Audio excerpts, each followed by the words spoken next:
Soy Melina Vicario, la Biohacker, y estoy reportando directo de la Conferencia Mundial de Biohacking en Los Ángeles, en el Beverly Hilton.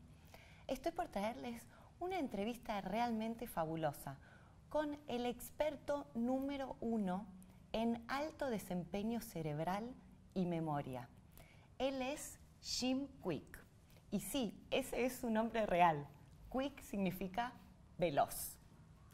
Jim Kwik, thank you so much for being today with us. Thank you so much. So, the first question I will ask you is, how do you define biohacking? So I believe that the journey that we're on, the ultimate quest, is to reach, to reveal, to realize our fullest potential. And biohacking is a way of quickly tapping more of the potential of our mind and our body. Yes, and one of the most powerful messages that you give is that if one brain can learn something, the other brain also can. Yes. Could you please expand on that? Yeah. Absolutely. When people see me at events like this, I will do demonstrations where maybe I'll have 100 people stand up and introduce themselves, and I'll memorize all their names, or 100 words or 100 numbers, and I'll recall them forwards and backwards. But I always tell people I don't do this to impress you, I do this to express to you what's possible, because the truth is everybody could do that and a lot more. We just weren't taught. If anything, we were taught a lie that somehow our intelligence or our potential is fixed like our shoe size. And we know it's not true anymore because we've learned more about the human brain in the past 20 years than the previous 2,000 years. And what we've learned is we're grossly underestimating our own capabilities.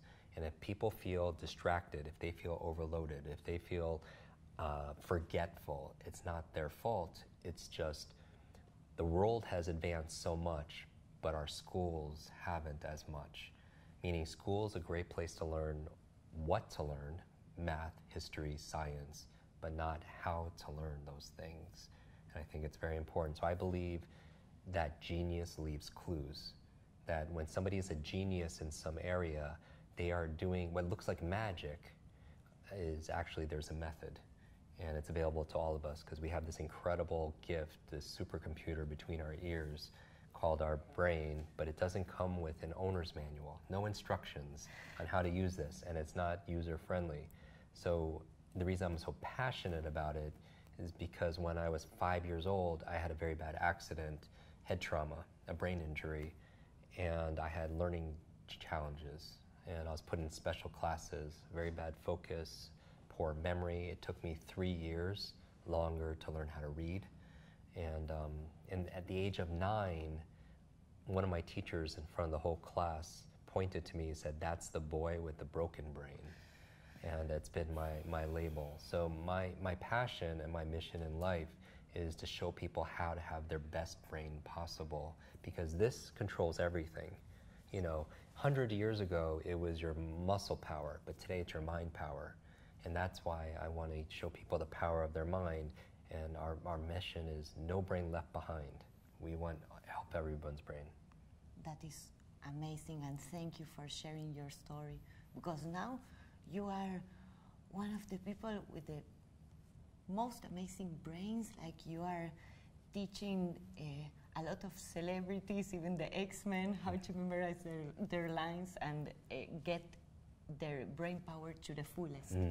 And we can all learn how to do this. Yes, no matter our age, no matter our background, no matter our career, our education level, our financial situation, our history, our gender, our intelligence, we all can learn, and we all have this great potential. So what are the practical tips that you can give us to improve our brain performance? Okay. So 1/3 of our brain performance is genetic and biology. You know, it's just like with our cells and our biology, but the other 2/3 is in our control. So there are 10 quick things that will activate your brain. Anyone could do.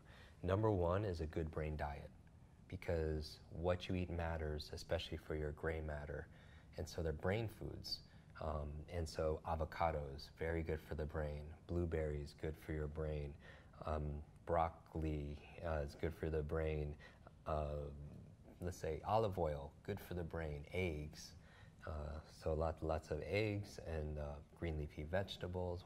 Fish, like wild salmon or sardines. Walnuts are good for your brain. Turmeric is good for your brain. Dark chocolate is very good for your brain too, as well. What's good for your mood is going to probably be good for your mind also as well. So that's number one, good brain diet. Number two is getting rid of negative thoughts. You know, they're going to happen, but your mind is like a supercomputer, and your self-talk is a program it will run. So if you tell yourself you're not good at remembering names, you will not remember the name of the next person you meet because you program your supercomputer not to.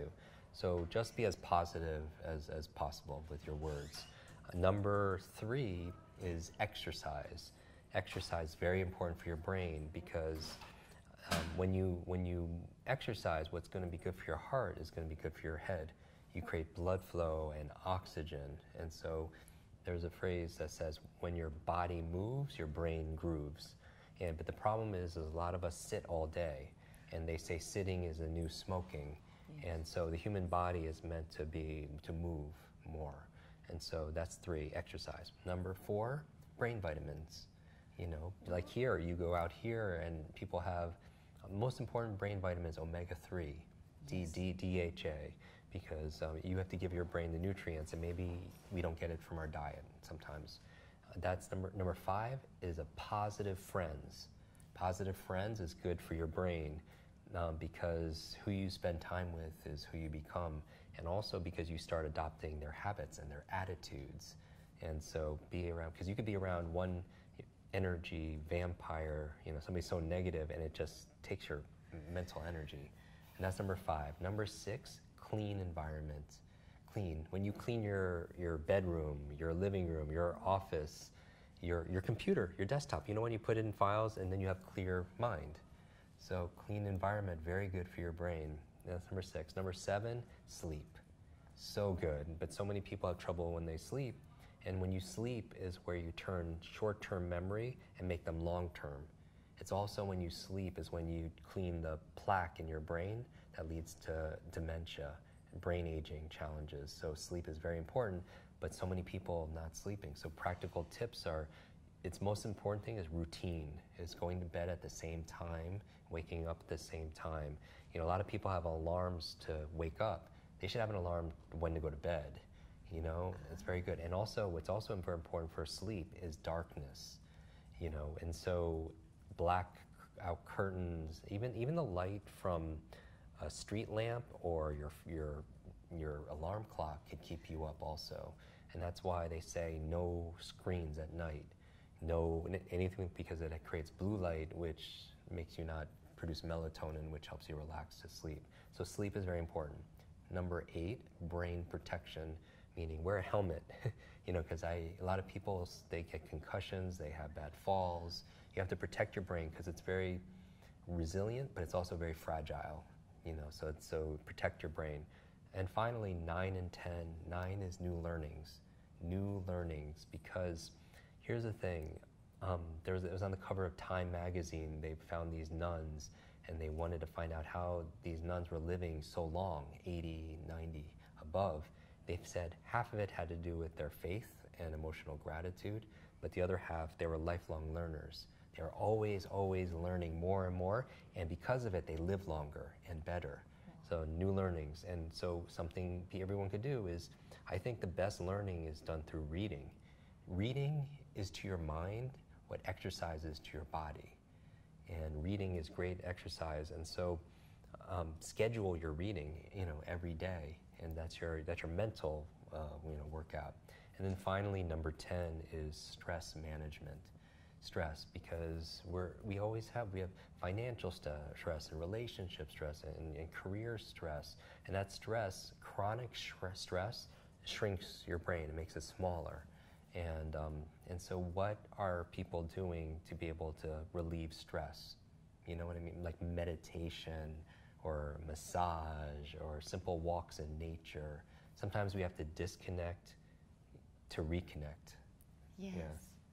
So powerful, and things that we can start implementing as soon as possible. Good brain diet. Just go to the grocery store and get some blueberries or make some guacamole. And have some fish. It's good. Or just being conscious of your thoughts, or just working. Not even just workout. Just walking is such great. It's so good for you. Or managing your sleep, or cleaning your room. Little things. Here's the thing. Little things done consistently become big things. Little by little, a little becomes a lot. Yes. Yeah. And are there any specific food that go against our brain power? Mm-hmm. Certainly. So just like that natural whole foods is good for your brain, they're processed foods. Anything, if you don't know the ingredients, that's not so probably as good for your brain. Food that's been overly processed is not good, especially the bad fats when you look, because they oxidize and create a lot of free radicals in your body. Sugar is too much sugar, not good for the brain at all. So you fill with good and you subtract, and sometimes when you subtract something out, you multiply. Yes. Mm-hmm. And I know that generally in your very famous podcast, you share tips for things to do right after you wake up, like a morning routine to get more brain power, energy, and focus. Which are they? Okay, so there are a number of things I do when I wake up in the morning, because I think first you create your habits, and then your habits create you. And so the treasures that we're looking for and the success we're looking for is hidden in our routines. And I think if you want to win the day, you have to win the first hour of the day. So the first thing in the morning, I make my bed, because going back to power of clean environment, when you make your bed, how you do anything is how you do everything. You make your bed with excellence, and then you do that in excellence in other areas of your life. The other reason why you do it is because success builds on success. You get one thing good and you could do another thing good. And then the other reason is, how great is it to come back at night full circle, coming back to success? When you come at a hotel and you're staying in a hotel and the bed is made, it gives you peace here, right? So that's something I do. Another thing I do in the morning is I brush my teeth. And you're thinking everybody brushes their teeth. I brush my teeth with my opposite hand, because why it's good for your brain is it trains you to be present. And your presence and your focus is a muscle. And so most people, their minds are everywhere, but if you brush your teeth with the opposite, you have to focus. So it trains you to be present first thing in the morning. The other reason why is in cross laterals, one half of your brain controls the other half of the body. And so, God forbid, somebody had trauma or a stroke here, if there's paralysis, it'll happen on the other side of the body. And so by using your opposite hand, it helps stimulate that other side of the brain that we might not be using as much. And then the other reason why I brush my teeth with the opposite hand is because doing difficult things is important, because I think that if most people do the easy things in life, which is procrastinate, put things off, then life gets very difficult. But if you do difficult things in life, life becomes easier. So I want to train people to build their grit and their resilience. Building on that, I take a shower, or I do a little quick workout, and I'll drink a whole lot of water, because your brain is 75% water, and you can lose up to 1 pound a night just in perspiration and respiration. And so hydrate. Just getting to the point where if you're dehydrated and just filling up on water, it boosts your reaction time and your thinking 30%. So it's so important to stay hydrated. But after that, I'll do a quick workout, because there was a study done at Appalachian State University. You might have heard of it. When's the best time to work out? 7 a.m., 1 p.m., or 7 p.m.? They found that people who worked out in the morning got the best sleep, and they got the best results. And it doesn't have to be your full workout, just 3 minutes. So you could do workout later in the afternoon, but just get your heart rate going first thing in the morning. So I'll do that, and then I'll take a shower. And you're like, okay, why is that important? I take a cold shower. And I do these cold water shower challenges. We have tens of thousands of people going through it right now. And it's because, number one, again, how you doing difficult things, because I don't like it cold at all. But getting myself to do difficult things will get me, if I need to go on stage or have a conversation with a difficult conversation, I'm more likely to do that because I'm training myself not to be weak.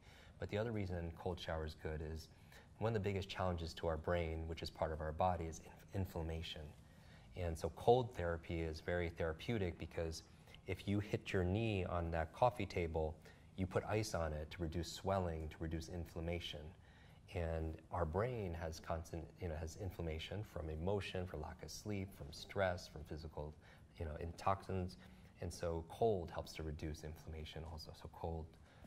And then another thing I'll do is I'll make a brain power smoothie. So a lot of the brain foods we talked about, I'll put avocado and water and some spinach and some maybe dark chocolate and blueberries into a blender, and then that'll be my brain power smoothie.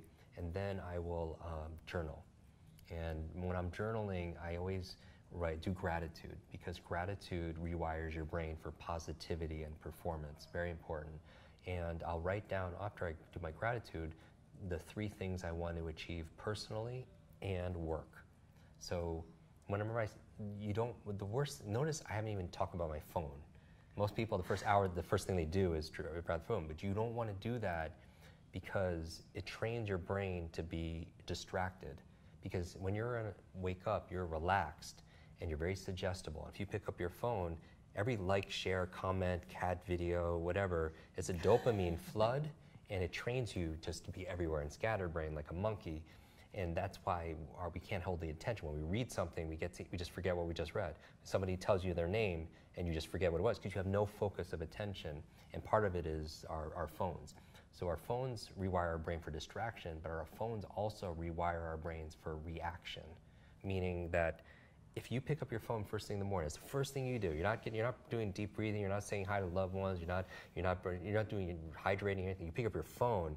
You're just one text message, email, voice message, whatever, could just ruin your whole day. And then you're on defense, and you can't have a quality life, a wonderful life, if you're just reacting to things. Yes. I have a friend named Brendan Burchard, and he's an author. He said, your inbox is nothing but a convenient organizational system for other people's agenda for your life. And you just you're just reacting. And so for me, when I'm journaling, drinking my brain power smoothie, I'm writing 3 things I want to accomplish personally, not a 300 to-do list, because that's just overwhelming. Nobody can do that, right? 3 things, because I say, when I come back at home, what are 3 things that if I accomplish, I won today, and I could celebrate. And so I write down 3 things, personally, professionally, and I don't check my phone until I do one of those things, just one. And so those are some of the things I do in the morning to just prime my brain for success. So generally, how long till you turn your brain? Yeah, a few hours. Turn my brain? Till you turn on your phone and watch your phone. I mean, usually after an hour or so, because I get to it. But I mean, nobody is perfect. That's the thing. The goal is not perfection. You don't have to do all these things, but just test out what works for us and our lifestyle. And everybody has, you have your kids, you have your travel, you have everything else. The goal is not perfection, it's just progress. And so there's no hard, fast rules because life is messy. So part of what we're doing here is just building some structure so we could have some freedom to do other things. Yes, this is amazing. Is there any specific tip that you can give for before going to sleep in the night? Absolutely. So the first hour of the day is the morning routine, right, to jumpstart your brain. The last hour of the day really should be focused on sleep. So in terms of what I do is I'll write a lot of times before I go to bed, I'll journal about my wins that day because I want to celebrate that. Because a lot of people, they don't realize how many blessings they have because they don't put their time and celebrate the little wins that we have. So I'll write 3 things that were really great today. In my journal, 3 things I'm grateful for. When I'm winding down for bed, I don't do caffeine past 2 p.m. So, because that could be a challenge for some people. I don't work out 3 hours before going to bed because you want to be able to down-regulate. Also, when I go into bed, I don't touch screens the last few hours of the day either. It's hard to believe, but every screen, creates this blue light that stops the melatonin production that we talk about that helps you to relax.